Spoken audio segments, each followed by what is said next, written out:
नमस्कार दोस्तों, आप देख रहे हैं बलोत्रा आश्रम का यूट्यूब चैनल और मैं हूं आपके साथ ओम प्रकाश भाटिया। आप सभी का मैं हमारे यूट्यूब चैनल पर स्वागत करता हूं, जहां पर हम आपके लिए ऑनलाइन शिक्षण कक्षाएं स्थापित कर रहे हैं, आयोजित कर रहे हैं, जिसका लाभ आप सभी को मिले, ये हमारा परम उद्देश्य है। तो दोस्तों, हम बाल विकास एवं शिक्षा शास्त्र का जो हमारा सिलेबस है उसके अकॉर्डिंग हम कक्षाएं चला रहे हैं। इसके साथ ही हम पटवारी, ग्राम सेवक और कांस्टेबल के लिए जो रीजनिंग की क्लास है उसे भी हम आपके लिए चला रहे हैं। तो दोस्तों, आप हमारे जितने भी वीडियो है उसे देखें, समझें और अपने ज्ञान में इजाफा करें। हमारे यूट्यूब चैनल को सब्सक्राइब करें। आज हमने बाल मनोविज्ञान एवं रीजनिंग के साथ हिंदी का जो हमारा कोर्स है, रीट के लिए, REET level first and second and अन्य सभी प्रतियोगी परीक्षाओं के लिए जहां पर हिंदी का वेटेज है, उन सभी के लिए हमने हिंदी की सेक्शन को प्रारंभ किया है। आज हम हिंदी में रीट का जो सिलेबस है उसको लेकर के बात करेंगे कि रीट का सिलेबस क्या क्या है। लेवल 1 एंड लेवल 2 में दोनों में रीट का सिलेबस एक ही है। तो हमारा जो बाल विकास एवं शिक्षा शास्त्र और हिंदी भाषा प्रथम है, ये दोनों ही टॉपिक हमारे लेवल 1 एंड लेवल 2 के लिए कॉमन है। इसलिए दोस्तों, हम सबसे पहले इनके लिए कार्य करेंगे। तो आज हम इस सिलेबस में इकाई 1 से कार्य शुरू करते हैं। तो इकाई 1 में हमें कौन कौन से सब्जेक्ट और हिंदी के सब्जेक्ट में कौन कौन से टॉपिक्स आएंगे इकाई 1 में, तो उसको हम अच्छे तरीके से समझते हैं।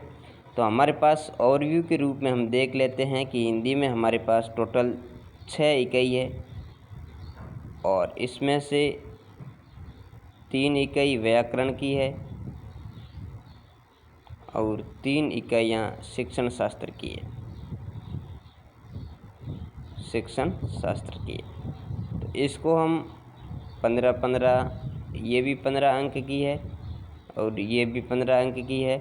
इसको हम इसी के हिसाब से पढ़ेंगे, क्योंकि कुछ लोग होते हैं कि व्याकरण पर तो अपना बहुत सारा ध्यान दे देते हैं। व्याकरण को तो ये 6 इकाइयाँ हैं, जिसमें से ये 3 इकाइयाँ हैं, इसके ऊपर सबसे ज़्यादा जोर दे देते हैं। इसको करीब 2 घंटे में कंप्लीट, 2 महीने में कंप्लीट कराते हैं और ये 3 इकाइयाँ हैं, इसे कुछ ही दिनों में कंप्लीट करवा देते हैं। तो दोस्तों, हमारा जो शिक्षण शास्त्र है इसमें से हमारे अंक बहुत अच्छे बनते हैं। ये हमारे लिए खास एक बहुत ही अच्छा और जीवनदायी साबित होता है। हमने भी दोस्तों रीट के और सीटेट के एग्ज़ाम दिए हैं। मैं 2 टाइम सीटेट क्वालिफाइड हूँ, लेवल 1 एंड लेवल 2 दोनों के लिए। तो दोस्तों, हम व्याकरण एवं शिक्षण शास्त्र की जो भी इकाइयाँ हैं, इन दोनों को अलग अलग तरीके से और सिलेबस के अनुसार पढ़ेंगे, ताकि हमें किसी भी प्रकार का धोखा ना हो और जो हमारा एग्ज़ाम पेपर आए उसमें जो भी हम पढ़ते हैं उसी में से क्वेश्चंस आए।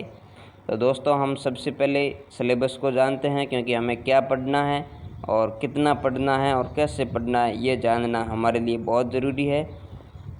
तो हम सबसे पहले सिलेबस को जानते हैं, ताकि हमें ये पता रहे कि हमें क्या क्या पढ़ना है। क्योंकि कई शिक्षक होते हैं, कई किताबें होती है जो सिलेबस में नहीं होता, उसे भी बड़ा चढ़ा के छाप देते हैं, और जो सिलेबस में होता है कुछ टॉपिक उन्हें छोड़ ही देते हैं। तो हम पूरा प्रयास करेंगे कि कोई भी टॉपिक, एक भी टॉपिक छूटे नहीं, और जितने भी हो सके हम सारे प्रमाणित तथ्यों के साथ और आरबीएससी एंड एनसीईआरटी की जो भी बुक्स है उसी से हम डाटा को कलेक्ट करेंगे और उसी से आपके समक्ष प्रस्तुत करेंगे, ताकि कोई भी ऑब्जेक्शन ना हो, आपत्ति नहीं हो। क्योंकि एक क्वेश्चंस किसी भी व्यक्ति को पीछे रख सकता है, इसलिए तथ्य जो भी होंगे, जानकारी जो भी होगी, पूरी प्रमाणित होगी और प्रमाण के साथ होगी।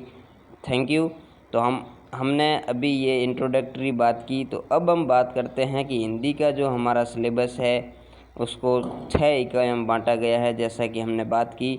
तो अब हम बात करते हैं कि इकाई के अनुसार कौन सी इकाई में क्या क्या है, क्या क्या टॉपिक्स आएंगे, इस टॉपिक्स की हम बात करते हैं। तो दोस्तों, सबसे पहले हमारे पास इकाई 1 है। इसमें से हमारे पास एक अपठित गद्यांश आएगा, जिसमें से व्याकरण संबंधित क्वेश्चंस पूछे जाएंगे, जिसमें शब्द ज्ञान पूछा जाएगा, शब्दों का ज्ञान, फिर है कि शब्द के ज्ञान में कौन कौन से शब्द, जैसे तत्सम है या तद्भव है, देशज है या विदेशी शब्द है, ये हमारे पास शब्दों की श्रेणी में पूछे जाएंगे। फिर हमारे पास पर्यायवाची शब्द, विलोम शब्द, एकार्थी शब्द, उपसर्ग, प्रत्यय, संधि और समास। मतलब ये है कि पर्यायवाची, विलोम शब्द एवं एकार्थी शब्द, फिर उपसर्ग, शब्द का निर्माण कैसे होता है, तो उपसर्ग से, प्रत्यय से, जो शब्द के मूल शब्द के आगे जो शब्दांश जुड़ते हैं उसे उपसर्ग कहते हैं। तो शब्दों का निर्माण कैसे कैसे होता है, उपसर्ग, प्रत्यय, जो शब्द के अंत में शब्दांश जुड़ते हैं उसे प्रत्यय कहते हैं। संधि, दो वर्णों के मेल, दो ध्वनियों के मेल से जो संधि होती है उसे संधि कहते हैं। और समास, दो शब्द मिलके और जो विभक्ति का लोप करते हैं उसे हम समास कहते हैं। इनके बारे में अध्ययन करेंगे। इसके बाद में हमारे पास संज्ञा आती है। संज्ञा और संज्ञा के स्थान पर प्रयुक्त होने वाले शब्दों को सर्वनाम और इन दोनों की विशेषता बताने वालों को विशेषण कहते हैं। और एक हमारे पास टर्म्स है अव्यय, जो किसी भी स्थिति में परिवर्तित नहीं होते, जैसे है उसी के अनुसार रहते हैं। लिंग, काल, वचन कुछ भी परिवर्तित नहीं होते। तो इकाई 1 हमारे लिए बहुत ही महत्वपूर्ण है, पूरी व्याकरण है यहाँ पर। इसको हम अच्छे तरीके से समझेंगे ताकि इससे जितने भी क्वेश्चंस आएंगे उसका एक भी क्वेश्चंस हमारे से नहीं छूटे। तो दोस्तों, ये आपके इकाई नंबर 1 का जो भी सिलेबस है वो आपके समझ में आ गया होगा। अब हम आगे चलते हैं और इकाई संख्या 2 के बारे में बात करते हैं। तो इकाई नंबर 2 है वो भी हमारे पास अपठित गद्यांश भी है, अपठित गद्यांश से ही आएंगे। इकाई 1 और इकाई 2 दोनों अपठित गद्यांश में से आएंगे और इनमें से भी ये हमारे पास जो व्याकरण के क्वेश्चंस है वो ही पूछे जाएंगे। तो उसमें ये पूछा जाएगा कि रेखांकित शब्दों का अर्थ स्पष्ट किया जाए। जो गद्यांश आएगा उसमें शब्द रेखांकित किए जाएंगे, अंडरलाइन किए जाएंगे और उनका अर्थ पूछा जाएगा और उसका वचन पूछा जाएगा, काल पूछा जाएगा, लिंग ज्ञात करना पूछा जाएगा कि इसका कौन सा लिंग है, इसमें कौन सा काल है और इसका कौन सा वचन है, एक वचन है या बहुवचन है। तो ये हमसे क्वेश्चंस पूछे जाएंगे। फिर पूछा जाएगा कि दिए गए शब्दों का वचन, काल और लिंग बदलना। जो भी है कि लिंग दिया हुआ होगा तो उसको बदलने का भी कह सकते हैं। और जो काल है, जैसे भविष्य काल में दिया हुआ है तो उसको वर्तमान काल में, सामान्य वर्तमान काल में जो भी है उसमें बदलने का हमसे पूछा जा सकता है। तो ये दोनों इकाइयाँ हमारे लिए व्याकरण का जितना भी सिलेबस है उसको लगभग क्लियर कर देती है, कंप्लीट कर देती हैं। तो इसमें हमारी कंप्लीटली व्याकरण है। अब हम इकाई नंबर 2 के बाद में इकाई नंबर 3 की बात करते हैं। तो इकाई नंबर 3 में हमारे पास संरचना से संबंधित क्वेश्चंस आएंगे। इसमें हमें वाक्य रचना के बारे में पूछा जाएगा कि वाक्य की रचना किन किन अंगों से होती है, कैसे होती है।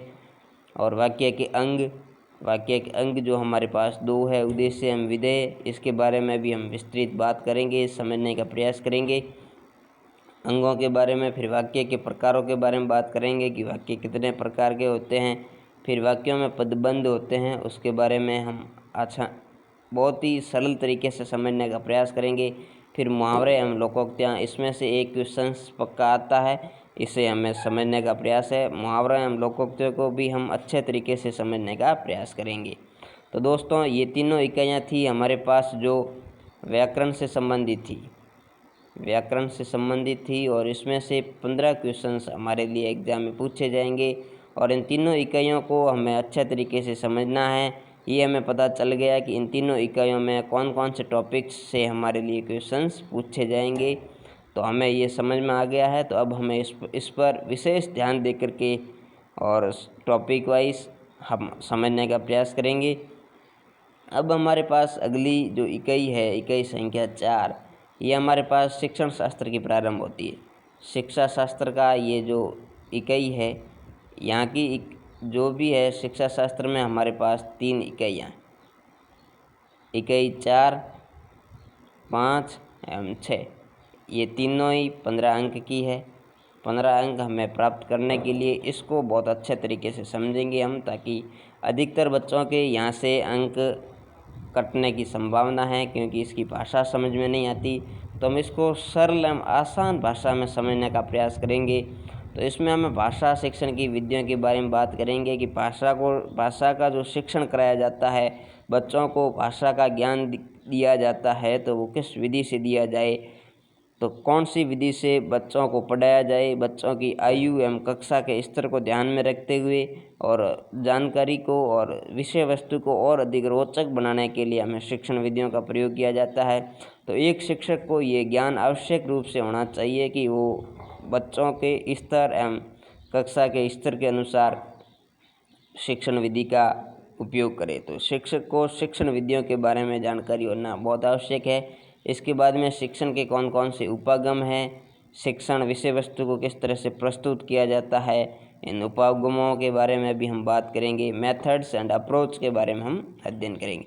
इसके बाद में भाषाई दक्षता का विकास, एक बालक में भाषा का विकास कैसे किया जाता है ताकि वह उसमें दक्ष बन सके, कुशल बन सके, इन कौशलों का विकास करना, ये सारी इकाई 4 में हम अध्ययन करेंगे। इसको बहुत ही अच्छे तरीके से समझने का प्रयास करेंगे और समझाएंगे आपको। इसके बाद में हमारे पास अगली इकाई है, इसी से संबंधित है, शिक्षा शास्त्र से संबंधित इकाई संख्या 5 में हमारे पास भाषा कौशलों का विकास है। हमारे पास 4 भाषा कौशल है, सुनना, बोलना, पढ़ना और लिखना। सबसे पहले इनका एक क्रम है, इस क्रम में भी हम समझने का प्रयास करेंगे और बालकों में भाषा कौशलों का विकास कैसे करें इसके बारे में हम अध्ययन करेंगे। फिर शिक्षण अधिगम सामग्री TLM, जिसे हम टीचिंग लर्निंग मटेरियल कहते हैं, इसके बारे में हम अच्छे तरीके से बात करेंगे। इसके संदर्भ में हमारे पास विस्तृत रूप से पाठ्य पुस्तक को लिया जाता है। अन्य किसी भी प्रकार की अगर हमारे पास शिक्षण सहायक सामग्री नहीं है तो भी चलता है और हम प्रयास करते हैं कि जो पाठ्य पुस्तक है जो सरकार द्वारा सरकारी विद्यालय में प्रत्येक बच्चे को उपलब्ध कराई जाती है, तो पाठ्य पुस्तक को शिक्षण सामग्री के रूप में हम अध्ययन करेंगे। इसके बाद में बहुमाध्यम एवं शिक्षण के अन्य संसाधन जिससे हम शिक्षा प्राप्त कर सकते हैं, जैसे आज हम ऑनलाइन तरीके से शिक्षा अर्जित करते हैं, ये हमारे बहुमाध्यम में अनेक प्रकार के ऐसे माध्यम आते हैं जो शिक्षण के अन्य संसाधन हैं। जो भी हमारे पास TLM में आता है उन सभी के बारे में हम अध्ययन करेंगे।